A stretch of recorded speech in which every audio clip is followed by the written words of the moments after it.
সুপ্রিয় শিক্ষার্থীরা, আজকে আমরা 18তম বেসরকারি শিক্ষক নিবন্ধন স্কুল পর্যায়ের একটি চমৎকার প্রশ্নের সমাধান করব। প্রশ্নটি হলো চন্দ্র এর বিশেষণ রূপ কোনটি? তাহলে আমরা লিখে ফেলি চন্দ্র। চন্দ্র এই হচ্ছে একটা বিশেষ্য পদ। তাহলে অপশন খতে আমরা দেখতেছি চাঁদ রয়েছে। তাহলে চন্দ্র এর বিশেষণ রূপ কি চাঁদ হতে পারে? দেখি আমরা চন্দ্র থেকে কিভাবে চাঁদের সৃষ্টি হয়েছে।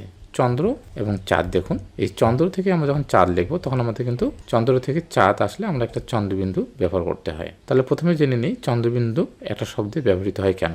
মনে রাখতে হবে আমাদের 5টি বর্ণ উ, ইয়, মধ্যাহ্ন, দন্তান্ন এবং ম।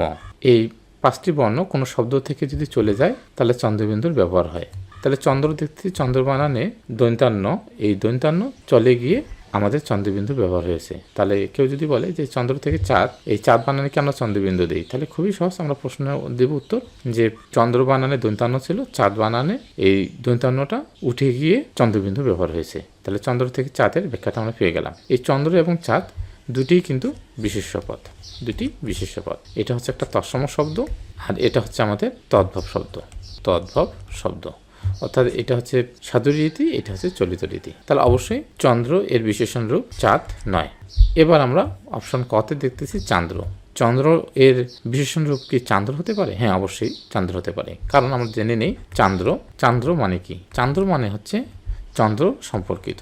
চন্দ্র সম্পর্কিত সম্পর্কিত চান্দ্র জিনিসটা কি? চান্দ্র হচ্ছে চন্দ্র সম্পর্কিত। যেহেতু চন্দ্র সম্পর্কিত তাহলে অবশ্যই এটা একটা বিশেষণ পদ।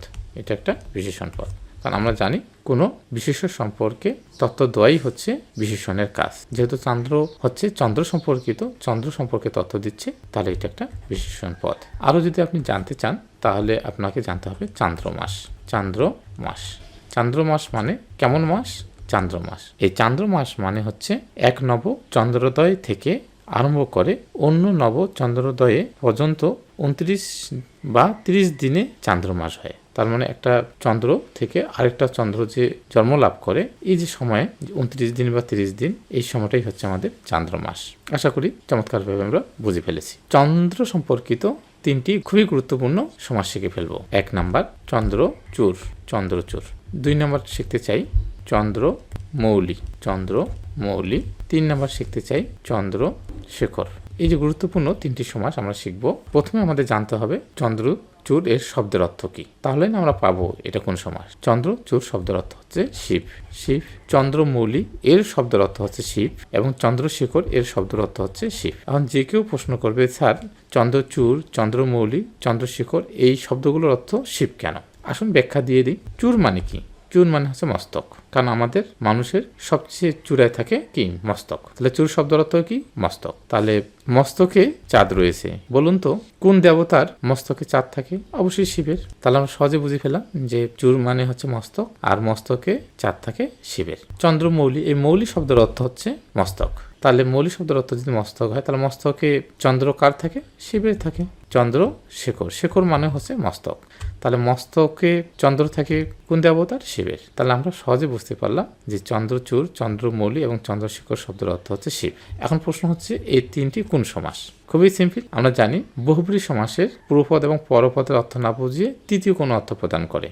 তাহলে দেখুন এখানে কি চূড় মানে কি? চূড় মানে হচ্ছে মস্তক আর চন্দ্র মানে চাঁদ। তাহলে মস্তকও বোঝাচ্ছে না এবং চাঁদকে বোঝাচ্ছে না, তৃতীয় কোনো অর্থ শিবকে বোঝাচ্ছে। তাহলে অবশ্যই এটা বহুব্রী সমাস। তাহলে এটা বহুব্রী সমাস। এখন দেখুন চন্দ্র মানে চাঁদ, মৌলি মানে মস্তক, তাহলে চন্দ্রকে বোঝাচ্ছে না এবং মস্তককে বোঝাচ্ছে না, তৃতীয় কোনো অর্থ শিবকে বোঝাচ্ছে। তার মানে এটা বহুব্রী সমাস।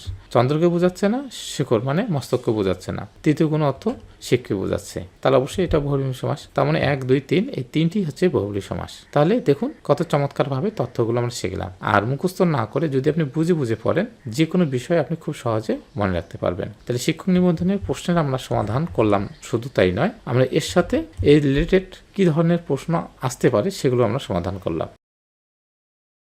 সুপ্রিয় শিক্ষার্থীরা, আপনাদের জন্য শুরু হতে যাচ্ছে 19তম শিক্ষক নিবন্ধনের বাংলার জন্য মাস্টার কোর্স। এই মাস্টার কোর্সের মাধ্যমে আপনি হয়ে যাবেন একজন বস মাস্টার। কোর্সটির প্রধান বৈশিষ্ট্য 0 থেকে শিক্ষক হওয়ার পূর্ণ প্রস্তুতি, অর্থাৎ 0 থেকে হিরো। 19তম শিক্ষক নিবন্ধনের এই বাংলা মাস্টার কোর্সের প্রথম 25 জনের জন্য রয়েছে দুটি সুবর্ণ সুযোগ।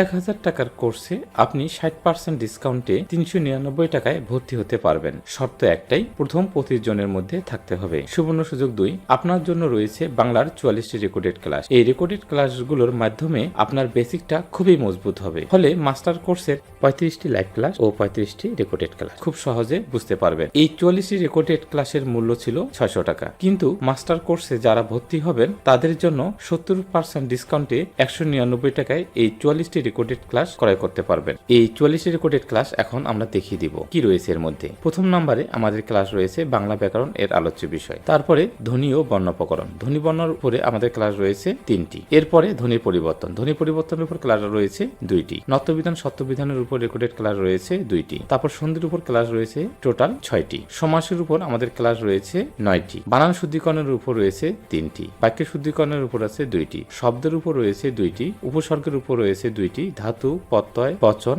কারক, কারকের উপর ক্লাস রয়েছে 4টি। জ্যোতীয় বিরামচিহ্নের উপর ক্লাস রয়েছে 1টি। উচ্চারণের উপর 1টি, পদপ্রকরণের উপর 1টি। তাহলে টোটাল আপনি এই 44টি রেকর্ডেড ক্লাস পেয়ে যাবেন। 19তম শিক্ষক নিবন্ধনের মাস্টার্স কোর্সে কি কি পাবেন? 35টি লাইভ ক্লাস ও 35টি recorded class. 2 number exclusive suggestion, shortcut lecture sheet ও 35টি ক্লাস টেস্ট ও 5টি মডেল টেস্ট। এক্সক্লুসিভ সাজেশন এই কারণে বলছি, কারণ দীর্ঘ 1 যুগ ধরে পড়াচ্ছি এবং বাংলার উপর 4টি বই লিখেছি, তাই খুব সহজে বুঝতে পারি শিক্ষকরা কোন টপিক থেকে প্রশ্ন করবেন। 3 নাম্বার নিয়মিত গাইডলাইন ও সাপোর্ট। যেহেতু আমি এই প্রতিষ্ঠানের পরিচালক ও শিক্ষক, তাই নিয়মিত গাইডলাইন এবং সাপোর্টগুলো অন্যরকম পাবেন। আমাদের এই ক্লাসগুলো অনলাইন এবং অফলাইন দুইভাবেই হবে। অফলাইন ক্লাসগুলো হবে ঢাকায়, আমাদের 2টি অফিস রয়েছে, একটি হচ্ছে মালিবাগ অফিস এবং একটা বাসাবো অফিস। আপনি সরাসরি মালিবাগ এবং বাসাবোতে এসে ক্লাস করতে পারবেন। এই জন্য আপনি ইনবক্সে নক দিন অথবা হোয়াটসঅ্যাপে সরাসরি যোগাযোগ করুন এই নাম্বারে। আজকে এই পর্যন্তই, সবাইকে অসংখ্য ধন্যবাদ।